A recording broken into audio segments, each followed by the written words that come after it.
just as a matter of introduction here, we have Levi joining us tonight, K6 LCM, and he is a director at the Santa Barbara Amateur Radio Club. Levi is going to give us some history of the club and share some of the current activities, and also share a bit about maybe their repeater systems. And afterwards, we can open up to some questions and answers. We're just trying to learn a little bit more about what other clubs do. And I mentioned before, Levi, that when I've reached out to other clubs, usually other clubs are more than willing to share information, but they don't have anything like ready. You know, when I've asked them to make a presentation, they're like, well, what do you want me to present? You know, I'm sure they'd answer a single question for me, but nobody ever is, you know, quite prepared to say, well, let me tell you about our club, you know. So thank you very much, Levi, for being gracious enough to come on and tell us about the Santa Barbara Club. Sure. Thanks for the introduction. And actually, I've asked our club president, Brian, K6 BPM, to help me fill in some of the gaps here. He and I sort of wear multiple hats in the organization, and I thought he'd be a good co-presenter. So let me share my screen here, and let's see how this is going to work.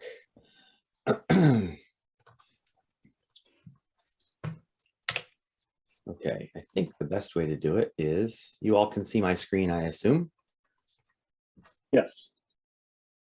Okay, perfect. So, yeah, we are the Santa Barbara Amateur Radio Club in Santa Barbara, California, about a little more than 100 miles north of Los Angeles. And one thing you'll notice right away, and I'll get into a little more detail about it later on in the presentation, is that not only are we the Santa Barbara Amateur Radio Club, but on the right side, you'll see our logo, the Santa Barbara Wireless Foundation. And that's a newly created foundation within the Radio Club. The Radio Club's a 501c3, but the Wireless Foundation sort of allows us to do some additional outreach beyond the amateur radio community to try to support public safety, academic research, education, different sorts of outreach to fulfill the mission of our 501c3. But like I said, I'll get into more detail about that in just a little bit. The story of Santa Barbara Amateur Radio Club goes back more than 100 years. We actually hope to celebrate our centennial in 2020. Then we delayed it to 2021. Now we're hoping at some point just to be able to say, we're having our centennial celebration at some point between now and 105 years old, and be able to get together in person for a dinner or something, and a little bit of a party. Indoors, outdoors, at this point, we'll take anything. Club was founded in 1920, and it was part of the YMCA, actually, originally. The Y Radio Club is the beginning of the Santa Barbara Amateur Radio Club here in town. Sunday, June 20th, 1920 is when, well, I guess it was Saturday, June 19th is when they actually erected the first antenna mast on the roof of the YMCA here in town and formed what would become the Santa Barbara Amateur Radio Club. And it was featured in the morning press of our local paper here. Today, the club, like I said, is a 501c3. We became a 501c3 about 45 years ago and have maintained that tax-deductible status as an education nonprofit. Our website has become the epicenter of the organization, and we managed to, over the past few years, put a lot of our energies into that area. So membership, outreach, reference, we've got all the information about the club on the website, and it becomes a resource for us so that members can log in, they can get information, they can comment, they can interact with the site, and also just find information about whether it's upcoming meetings or the repeater infrastructure, the status of a particular repeater. We try to keep all that information as fresh as we can on the website.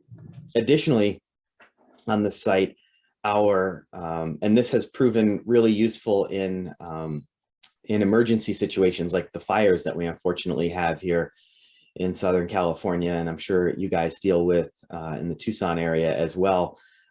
People would like to get information, what's going on in Santa Barbara. They may be hams, they may not be hams, so we've started streaming our repeaters online. I'll go into more detail about what our repeater network looks like, But basically, in addition to the live audio from our FM repeater network, we also are streaming public safety scanners on our website as well, and that can be accessed through these links on the site. The telecom services network, as we call it, is spread across the region. Here's sort of a view of Santa Barbara, southern Santa Barbara County, northern Ventura County, and where the SBARC network extends to.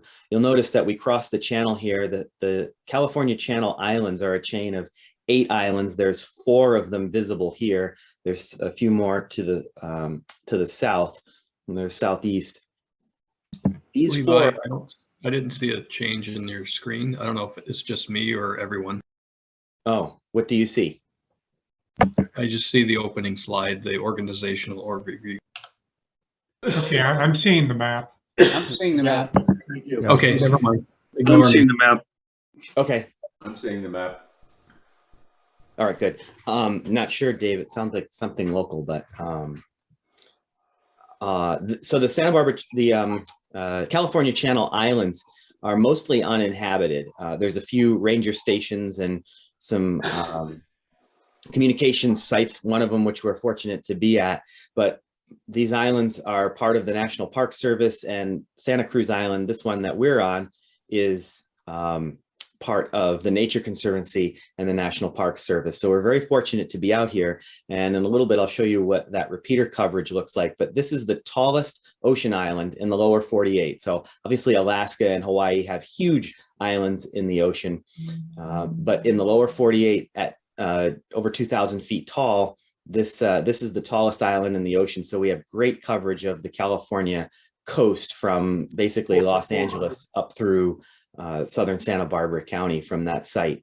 So you can see here, this is sort of a rough idea. I just plotted this. It's not, I wouldn't take this to an engineer and say this is our exact repeater coverage, but it gives you some idea of where our 3 main high promontory sites cover as far as our FM repeater network, and also a little bit of our data gathering, which we'll talk about in a little bit as well.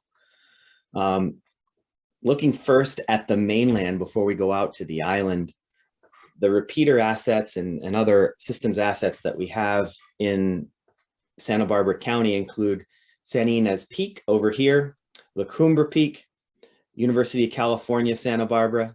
We have a club station at the American Red Cross. And then we have a site that we call the Talanian Communications Facility. It's at a city site in downtown Santa Barbara, and that allows us to get great local coverage of the population center here in our city. And we're also building out a future club station down in Carpinteria, California, about 20 minutes south of Santa Barbara, at a Channel Islands museum site down there as well. And that's an exciting project with more details in just a little bit. Let's just go site by site and kind of I'll take a look. You can get a look at what this looks like. 4,000 feet high over on coastal mountains facing both directions, both North County and South County. The Santa Ynez Peak telecommunications site is home to some FM repeaters on 220 and of course on 2 meters, as well as some data gathering. This is the La Cumbre Peak telecommunications site, which is also along the ridgeline, has great coverage of both the north part of the county and the south part of the county. Another telecommunications site along La Cumbre Peak. This is our main downtown facility, which, as I said, has a great coverage of our population center. It's on a hill, wouldn't call it a mountain, but it allows us to, it's sort of the hub of our center. And then here's a picture of our club station at the American Red Cross in downtown Santa Barbara. This is the K6TZ Rover, which is an ENG news gathering van, basically, that was converted for ham radio operations. It's got a huge deployable mast on it, and we'll use that for field day or for event support, or just to have fun in the parking lot at the Red Cross to give it a workout. It's got an IC 7300 inside, as well as FM 2-meter 440 radios, fully set up for logging, so that for contesting on field day, we can have a a single op and then a logger and run it that way. It's basically a fully functioning mobile amateur radio station on HF through UHF. And then here's sort of the work in progress down at the Crispin, California Island Center in Carpinteria. And as I said, here's a little more progress, and I'll show you the artist rendering of what we hope it will look like at some point in the very near future. This was built with a $35,000 grant from the ARDC.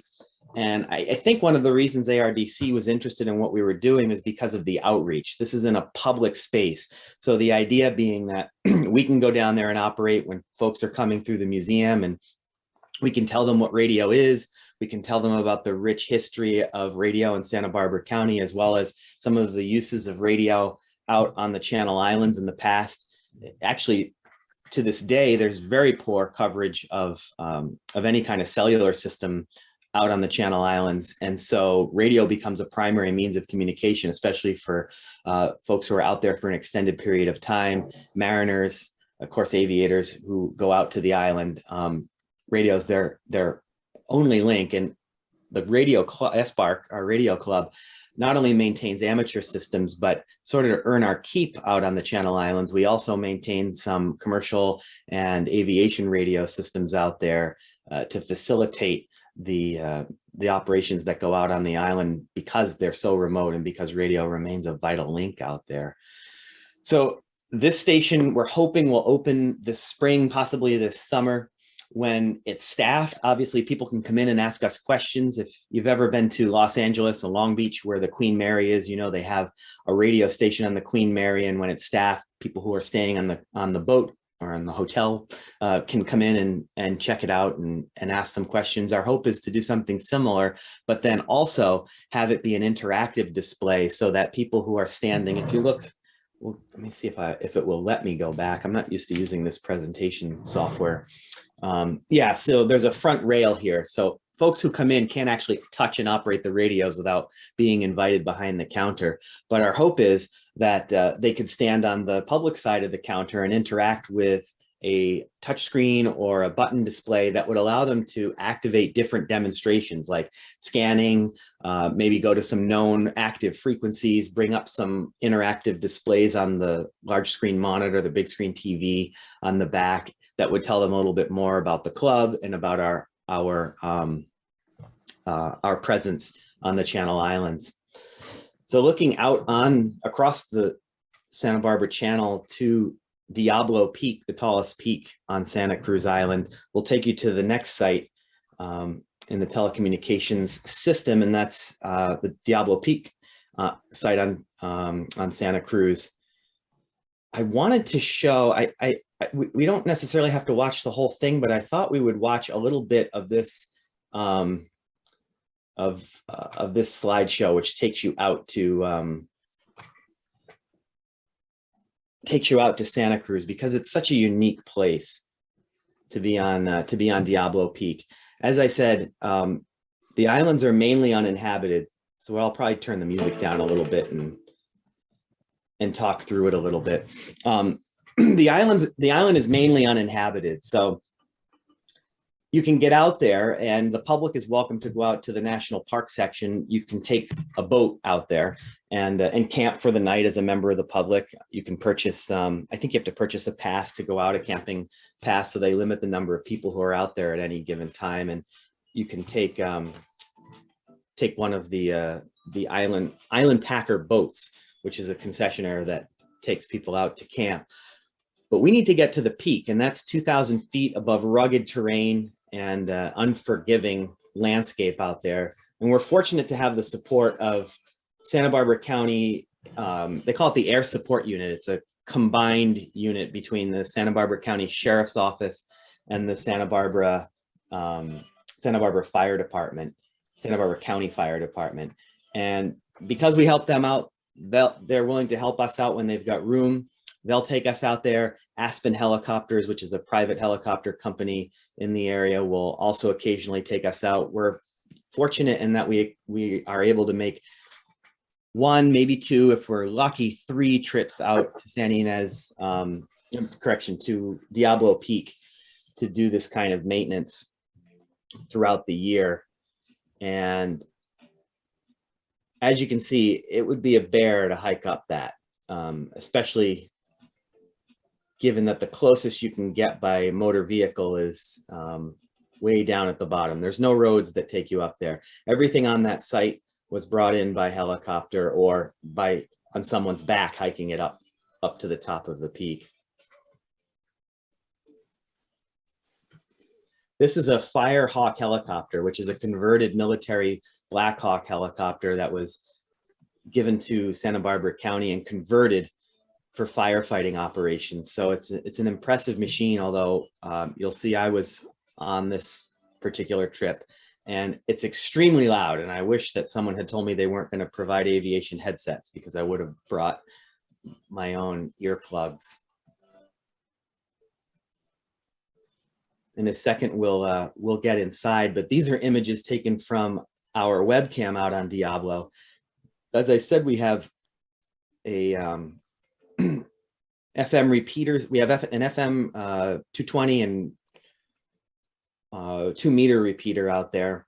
We also have a webcam out there, and the webcam data is hauled back across the channel on a 5.8 gigahertz data link. And that's that dish right there, that blue dish facing, well, now it's facing to the right of the screen, facing north to the mainland. That's about 18 miles, that link. And it provides us pretty reliable connectivity on it's actually a Part 15 link, so that we can haul some commercial and encrypted traffic over it. And that link allows us to get a live look out there. It allows aviators and mariners who go out to the islands to get a live look. Oftentimes the weather condition is different out at the islands, much different than it is on the mainland. Almost 2,500 feet tall. As I said, Diablo is the tallest ocean island in the lower 48. Incredible to think that all of this stuff was brought out there by helicopter over the years. We don't get much time in a typical mission out there. So some of you may look at this and say, boy, that looks like a mess of wires. Well, it's not as neat as we'd like it necessarily to be, but we have to get things done and we have to be really efficient. We're lucky if we get 3 or 4 hours to spend out there. Like I said, 2-3 times a year at the most. So we try to prep as much as we can before we go out, minimize the time and spend the time there just installing, but it doesn't always make for the prettiest installations. But it's most important that everything's ruggedized when it's brought out there. And so you can see there's some ruggedized fasteners to make sure that everything stays connected. There's a joint that needs some repair, and there's the dish cover fully installed, and we actually call that Wayne's vane. That's Wayne's windsock that he brought out there. The winds can be incredible just because there's nothing blocking it on any side. You know, it's the tallest point out in the channel. So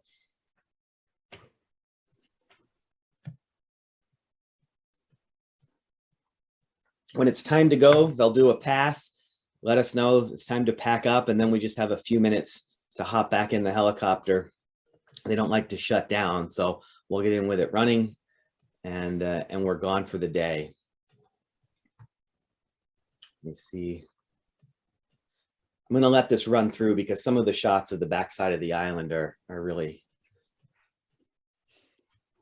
really incredible to see. Is the video smooth enough to watch? It's pretty good, Levi. Great. Okay. You can see even the crew is excited about this. They don't get to do this every day. So it may be old hat to fly in a Black Hawk, but it's not old hat to get to fly around the Channel Islands. And here we are returning back to the mainland. I won't go into too much detail, but the Hope Ranch volcano is an interesting thing to look up. Look up Hope Ranch Volcano, Santa Barbara, if it interests you. It's not a real volcano, but it's some geothermic activity that occasionally flares up, and it did the day that we were out.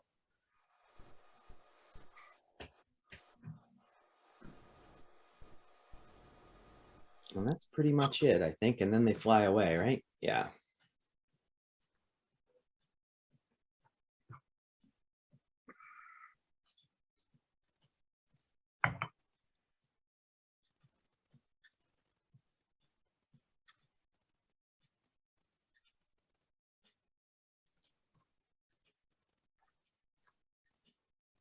So home base is just north of the ridgeline in a small town called Santa Ynez at the Santa Ynez Airport. Whoops. All right, so let's see. Is it going to make me? There we go. So what happens on all of these repeaters in Santa Barbara County? Well, now that all of the repeaters are linked together, we've expanded our audience. We used to have just the one site in downtown Santa Barbara as the main hub of activity, and that was the single frequency pair that folks would get on for these nets.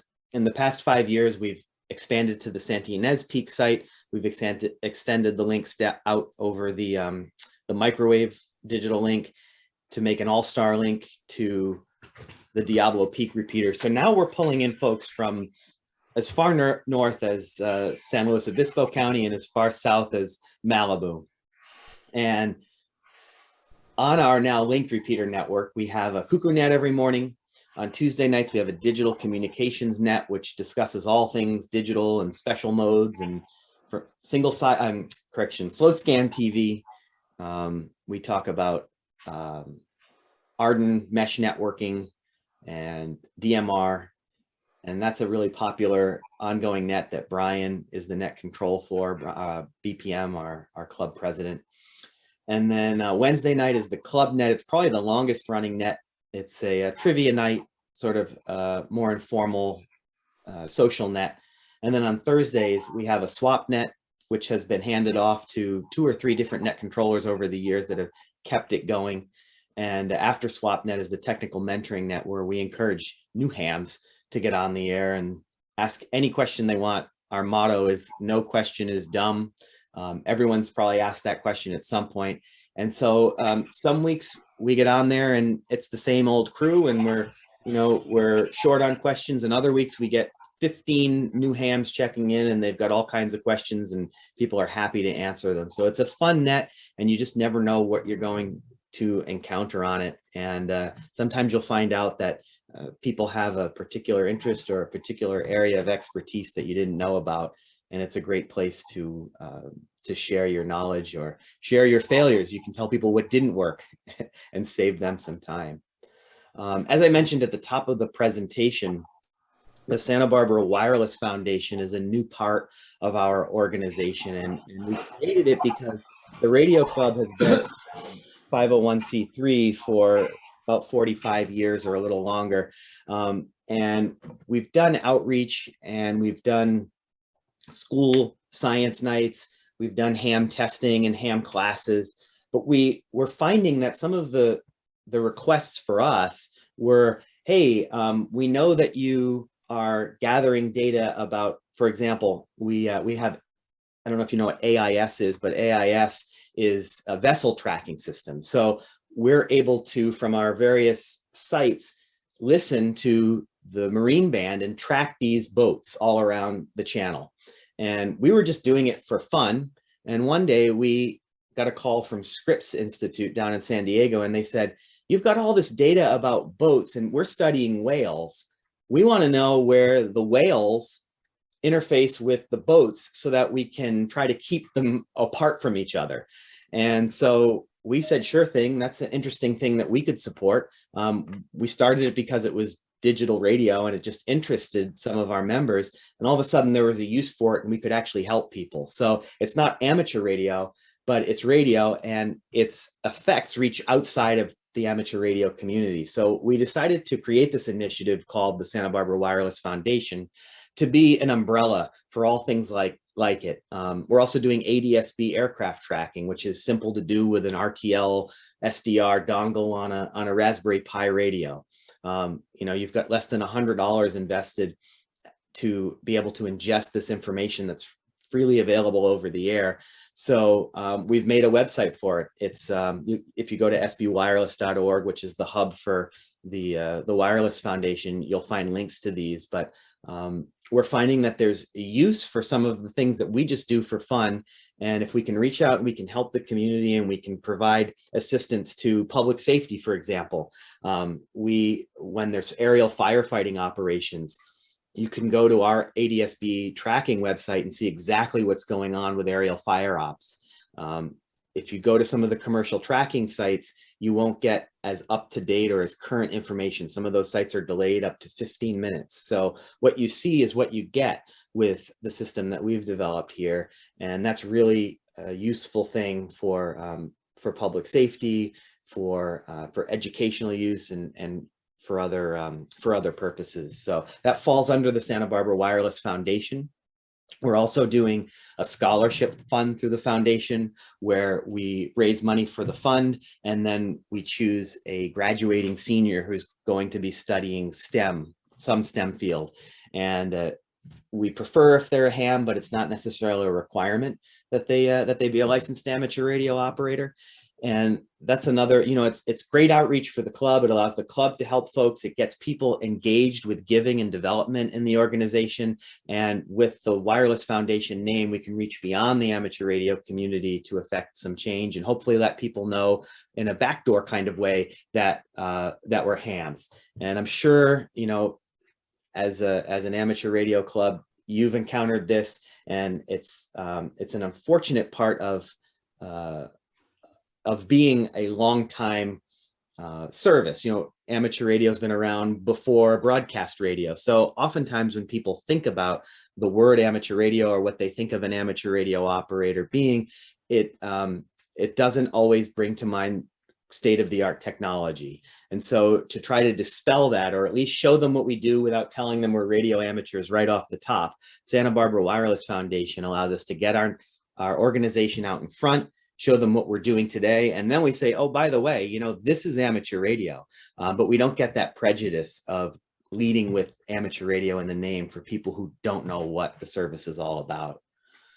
Some special activities that we're involved in, just like most radio clubs, we try to put together annual field day activities. We have various sites around Santa Barbara County that we have access to that allow us to set up antennas and radio stations. Sometimes the rover will come out.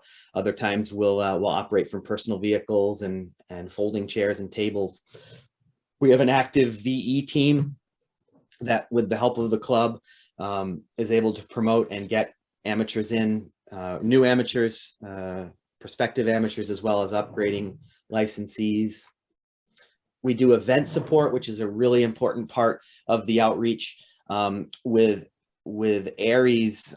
We do have an ARIES chapter in Santa Barbara, but like in many areas, ARIES emergency support and emergency communications has oftentimes been less and less part of what the county sheriff and the county fire need from the radio club.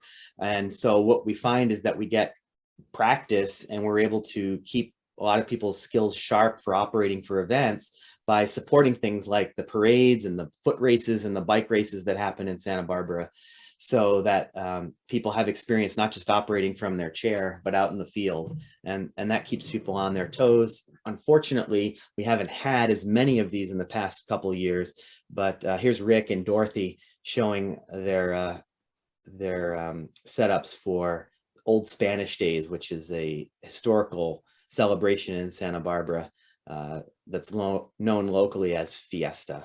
And that includes basically a week of partying, and there's need for event communications for that.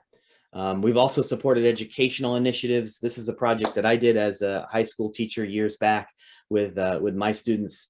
It's high altitude ballooning with amateur radio. And we had club members come out and support us for both of the launches that we did. The clubs also supported launches for the nearby hackerspace to sort of mentor them with amateur radio. We even did an amateur television broadcast from a high altitude balloon with some of the members of our ATV special interest group. So getting out there, finding projects where the club can interface with students is also an important part of educational outreach.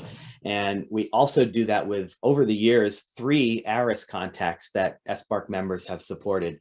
We've done one with the Boy Scouts at UC Santa Barbara, another with Anacapa School, which is a local high school, and then a third just 2 years ago with the Santa Barbara Public Library. And we had a huge number of people from the community find out about it through library promotion, and they were able to come in and learn what amateur radio can do. And that was an incredible experience to bring that to not just a school, but to all the residents of the community. We did it, I think it was like July 3rd. So it was, I believe it was a weekend. We had lots of kids and parents there. We had some people without kids who just thought it was interesting come to the all-purpose room at the library, and we were able to set up on the roof and get a really nice connection with the astronaut for about 10 minutes.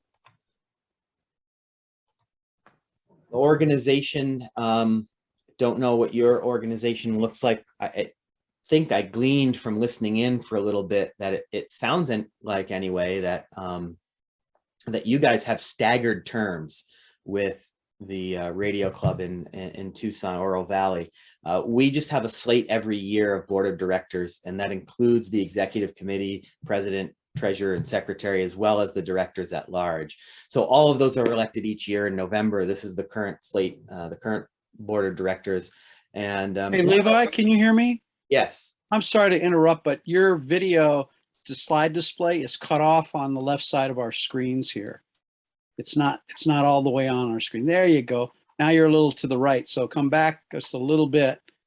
There, perfect. Oh, a little too far. Oh, I see what's happening. Okay, hold on. Sure, thanks. I think what's happening is that my screen's bigger, and so it's probably scaling it or something. Let me see. Could be. Yeah, let me see if I can. Well, at least you're using a Mac. That's one thing. Yeah, it looks okay on mine, but I have the big screen too. Yeah, let's do it this way. Does that, are you able to see most of the thing there? Yes. Yeah, okay. So Thank you. yeah, I'll just run it like this. That way you won't miss anything. So it sounds like you guys have a little bit different way of electing your leadership team, but I think probably a similar outcome as far as leadership. The biggest challenge we have is recruiting people to be on the board of directors. It's not a huge commitment, and I'm going to use a minute here to try to let our members know that, you know, we often are looking for people who are interested in, and not just being on the board of directors, but taking over for net control, or being willing to take on a special project. So just getting folks to do to sign up for something like that, it can be, I think, a little bit scary, or they think it's going to be a huge time commitment. But we do see a lot of the same people who are willing to do stuff sign up to do more. We've had the same VE team leaders for a long time. We have a steadfast team of net controllers who make sure that the nets go off every week. We have one person who actually on that club net night, we have amateur radio Newsline, which is played almost, if you're a listener, it can feel like it's automatic, but Jim, KF6HHX, has been running that macro and timing it out every week so that it's exactly a half an hour with Newsline and ARRL headlines, and leading up to the club net each week. And he pulls the trigger on that, whether if he's on vacation, he finds someone to fill in. If he's here in town, which is most of the time, he does it, and it goes off seamlessly without a hitch. And we have a core group of people who are committed to making sure that the thing that they take care of happens. And we just need to make sure that when those people decide they're not going to do it anymore, or they're not with us anymore, that we have other people to fill those ranks. And we've been lucky in being able to do that over the years. And like I said, we've handed off several net control responsibilities to people, but it's something we're always thinking about. Where's the next leadership coming, next leadership team coming from? Who wants to take this sort of thing over? We have some special committees, club station, education, membership, outreach. Those things sort of are appointed by the club president, and usually handled by a committed group of people who are willing to ensure that everything goes off without a hitch. Rick attempted to retire this year from the events committee, but I don't know if we removed him from, let me see if, I don't know where he is on here, but yeah, Rick said he didn't want to do it anymore, but He's retired. is he fully Yeah. retired now? Yeah. Yeah. Okay. Landed on my in my inbox. Yeah. So we'll have to fill the event committee chair at some point when we start having events again. But that's my short presentation. I know, Brian, you wanted to walk some people through the website. I can bring it up if you want, and we can talk a little bit about that. Yeah, can you let's see. One of the I looked at your club's website, and it's very similar to what ours used to be. And we decided to really try and go at creating a website aggressively and do this. And actually, my day job is I'm a computer programmer and I'm a software developer, and I've been doing it for 30 years. So I have a tendency to try and make things as complicated for everybody as possible.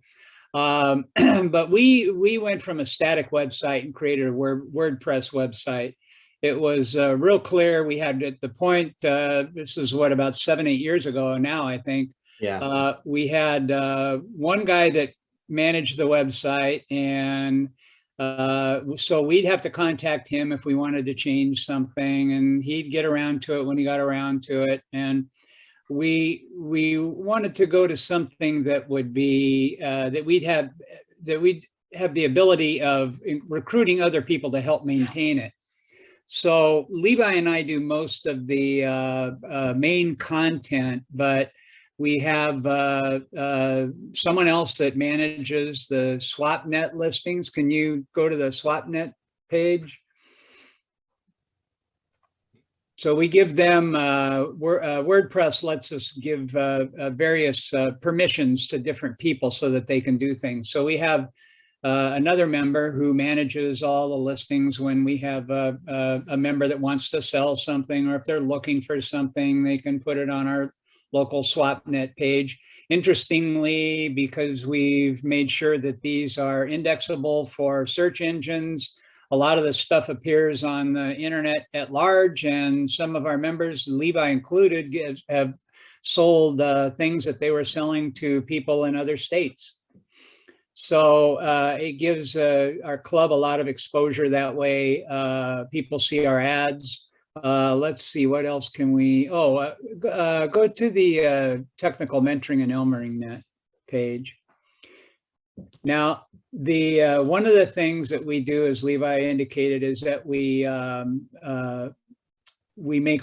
stream all of our nets live over our own streaming service. We created our own service on a cloud server, and we also have archives.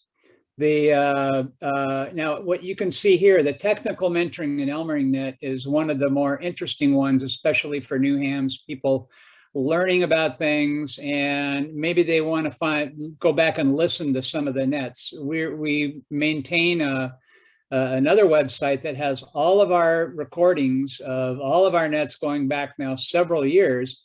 And Frank, K6FLD, one of our members, maintains these little synopsis of what the meeting was about.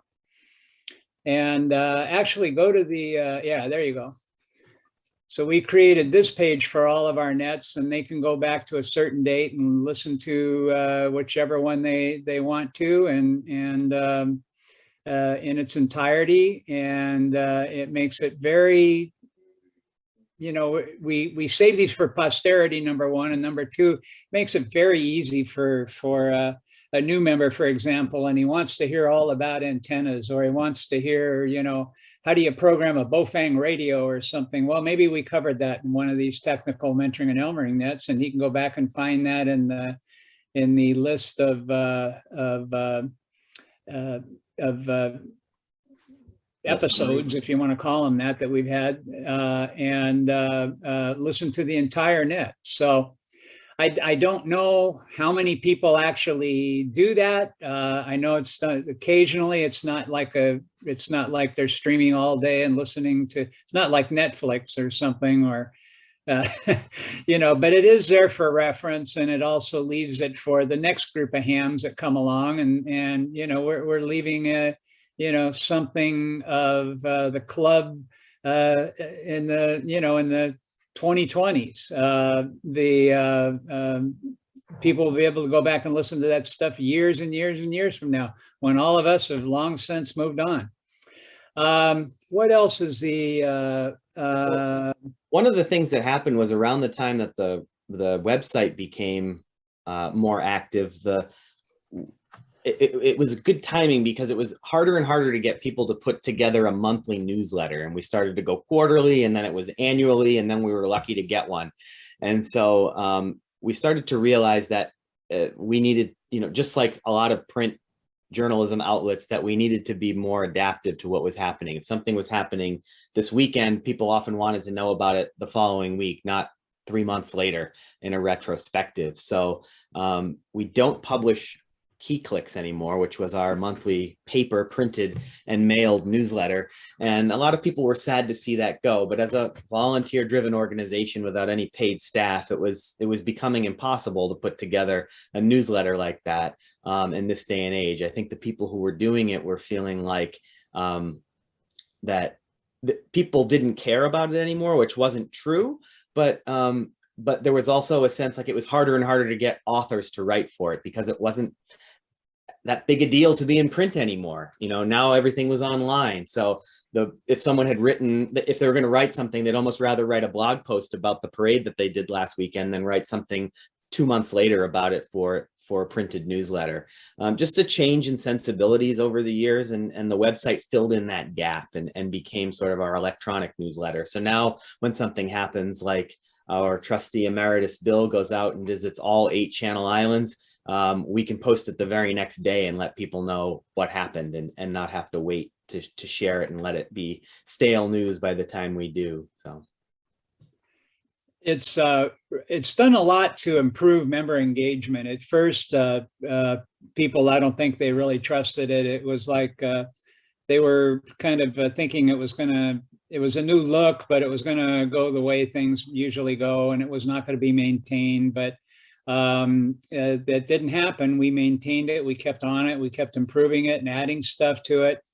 And of course, as you go along through the months, and each article you add makes the website bigger, increases the content on it.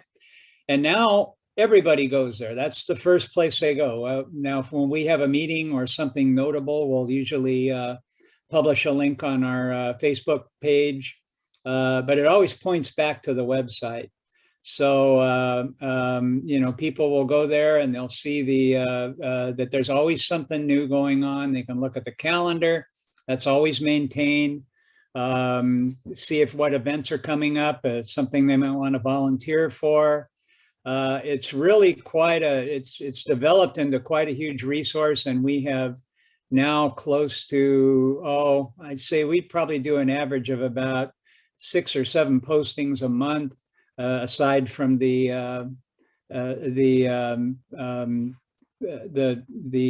SWAT net, and so over the years, I mean, that adds up to quite a bit of material. So there's a lot of stuff there. Also, people that are looking into getting into ham radio, they can go to our website and see that we are in fact up to date. We're not a bunch of stodgy old guys, and that we do a lot of interesting things. It's really turned out to be a good way of advertising for us.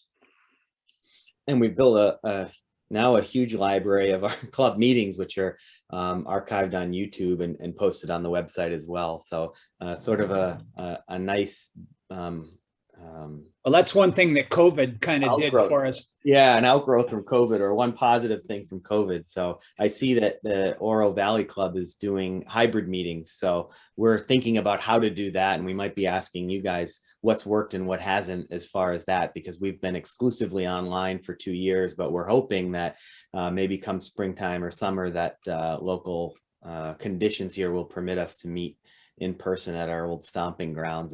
But I know that we have a lot of members, because of the reach of our repeater network and because of the reach of our influence from the programs that we offer, that people an hour away would like to come, and they prefer to Zoom in than drive in. And if we can find a way to do both, we really like to do that. So I think maybe it's 7:45 now. I promised you a 40-minute presentation. We're 45 minutes or 5 minutes over. So why don't we just see if we have any questions from the audience?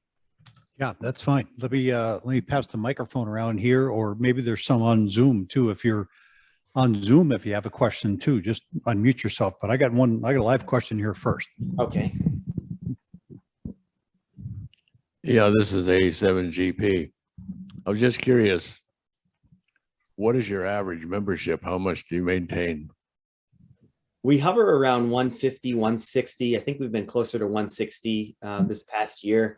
We used to do an annual membership. So you would sign up for 2020 and then 2021 and then 2022. And a few years back, we changed to a rolling membership. So if you signed up in August, you were good till next August. A little bit harder to keep track of.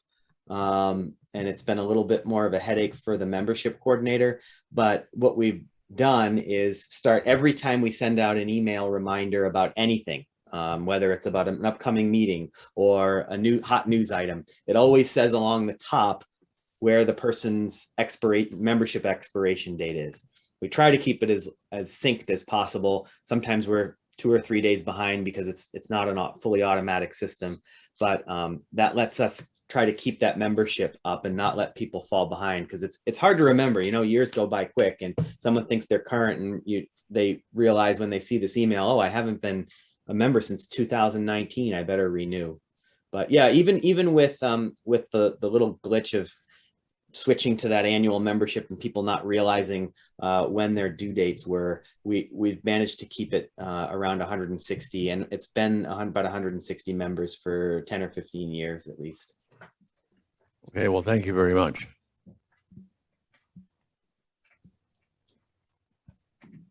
Tell me about your dues, Levi.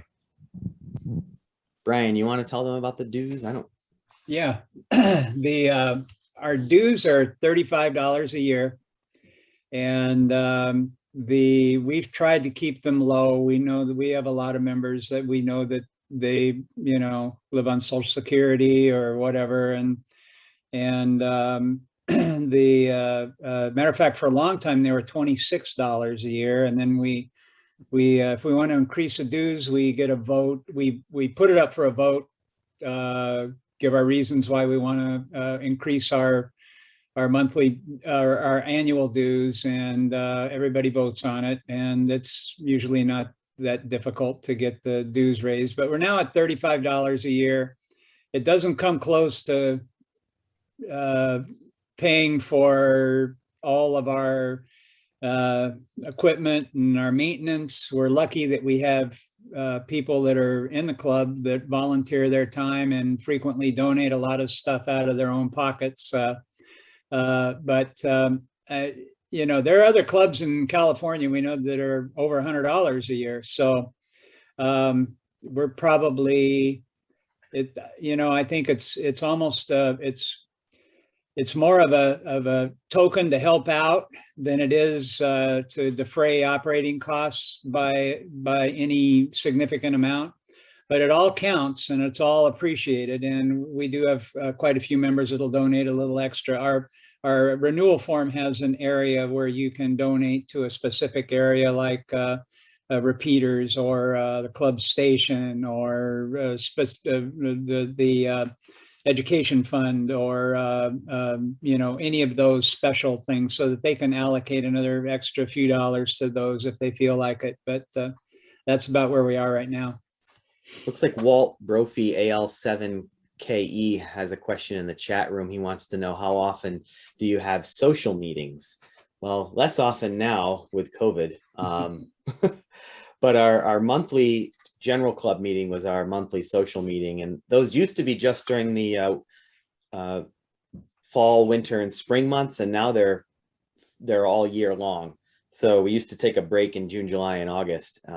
But the board voted to change that a few years back. And we found programs. I think it was nice during COVID actually to have 12 months of meetings or 11 months of meetings, because sometimes we don't have a December meeting.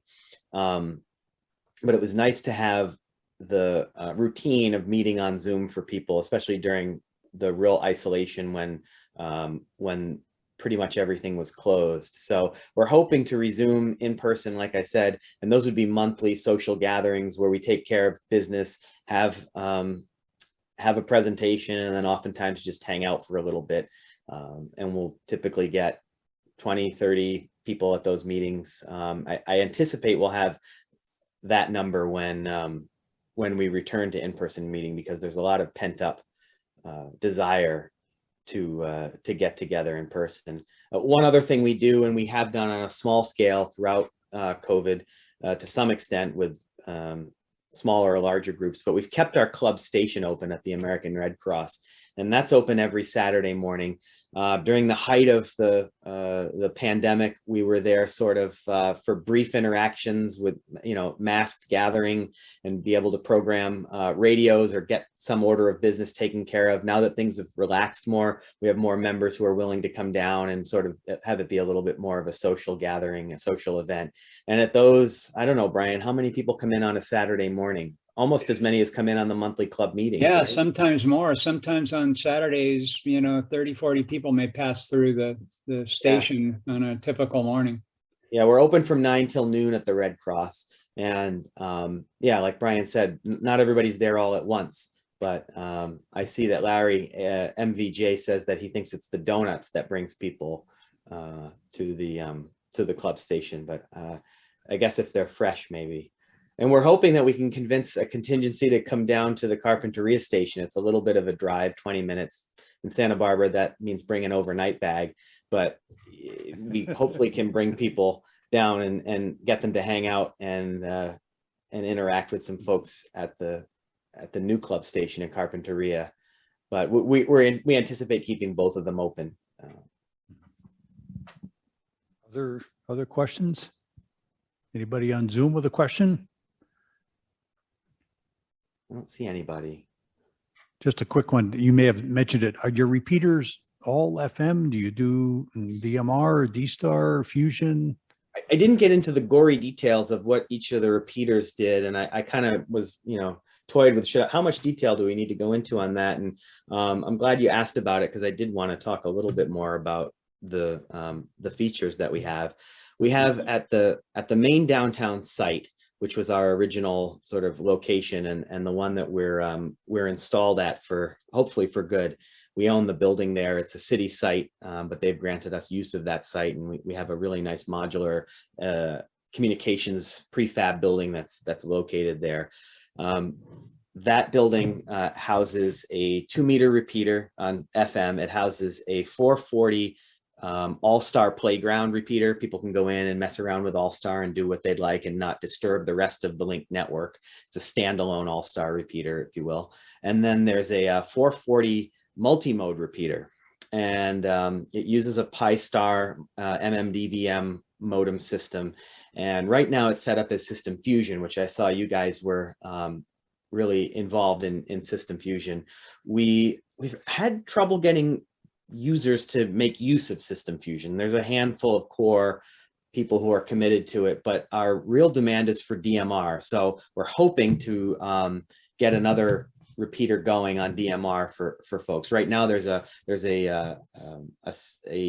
not our club, but another club's repeater that has DMR capabilities up on Santa Ynez Peak, and that's a wide area machine, and we'd really like to put one locally downtown so that it doesn't have quite the same coverage, which allows more people to kind of play with it without feeling like they're affecting hams for a 200-mile radius, or diameter, I guess I should say.